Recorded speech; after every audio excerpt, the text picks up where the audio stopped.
Շերամի փողոցում գտնվող անձեռոցիկի արտադրամասի պահեստում բռնկված հրդեհը ժամը 23:10-ին մեկուսացվել է։ Ավելի վաղ փրկարար ծառայությունը հայտնել էր Երևանի Մալաթիա-Սեբաստիա վարչական շրջանում գործող անձեռոցիկների արտադրամասում խոշոր հրդեհի մասին։ Կար մի ծխահարված քաղաքացի։ Հրդեհի հետևանքով առաջացած ծուխն ու կրակը տեսանելի են եղել քաղաքի տարբեր հատվածներից։ Մինչ փրկարարների ժամանումը արտադրամասի աշխատակիցներն են փորձել սեփական ուժերով կանխել կրակի տարածումը։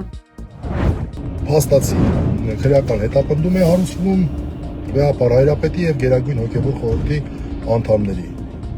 դեմ։ Փաստաբան Ռուբեն Մելիքյանն նահանգում է, որ քննչական կոմիտեն քրեական վարույթ է նախաձեռնել ամենայն հայոց կաթողիկոսի եւ Գերագույն հոգեվոր խորհրդի անդամների դեմ դատական ակտը չկատարելու հիմնավորմամբ։ Ըստ փաստաբանի այս գործընթացի իրական նպատակը վեհապար Հայրապետի նկատմամբ երկրից բացակայելու արգելք կիրառելն է, ինչը թույլ չի տա նրան մեկնել Ավստրիա, մասնակցելու փետրվարի 16-ից 19 նախատեսված եպիսկոպոսատ ժողովին։ Մելիքյանը սա որակում է որպես պետության կողմից եկեղեցու ներքին գործերին ուղղակի եւ հակասահմանադրական միջամտություն։ Նրա պնդմամբ կիրառվող իրավական գործիքակազմը արհեստական է եւ նպատակ ունի խոչընդոտել հայ առաքելական եկեղեցու բնականոն գործունեությանը։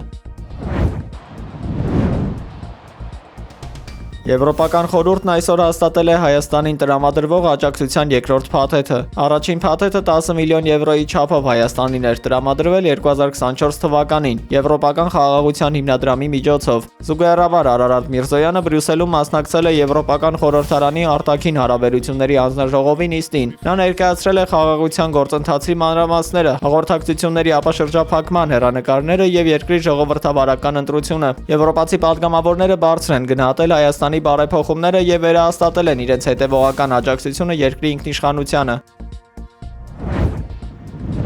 Տաշիր կապիտալի Հայաստանի էլեկտրական ցանցեր ընկերության լիցենզիայից զրկելու գործով դատական հերթական նիստն է այսօր եղել։ Այլ դեպքերում ծրագրեր առաջանալու Նիստի ընթացքում Տաշիր կապիտալի փաստաբանական խումբը միջնորդություն է ներկայացրել գործը պատշաճ ժամկետներում քննելու վերաբերյալ։ Փաստաբան Արամ Օրբելյանը պարզաբանել է, որ թեև ի սկզբանե մտադիր չեն եղել հայցի ապահովման միջնորդություն ներկայացնել, ակնկալելով գործի արագ քննություն երկամսյա ժամկետում, իրավիճակը փոխվել է։ Ըստ նրա, կառավարության ներկայացուցիչը ժամանակ է խնդրել գործի նյութերին ծանոթանալու համար, ինչը ստեղծել է ռիսկ, որ դատաքննությունը կձգձգվի 3 ամսից ավելի, որպեսզի այդ ընթացքում տեղի չունենան մեջբերում անդառնալի փոփոխություններ, պաշտպանական կողմը միջնորդել է կիրառել հայցի ապահովում։ 2 օր առաջ ստացա կառավարության ներկայացուցիչ դիրքորոշումը, որով խնդրեց իրեն ժամանակ տրամադրել, որ ինքը ծանոթանա պատասխան ներկայացնի,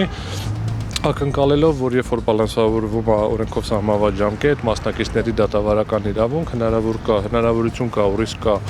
ապահովելու համար կառավարության ներկայացուցիչի արդար դատաքննության իրավունքը, որ իրեն ժամանակ կտրամադրվի եւ հնարավոր է, որ չենք տեղավորվի 2 ամսում, դրա համար ներկայացվեց այս միջնորդությունը։ Ի սկզբանե մեր նպատակն էր 2 ամսում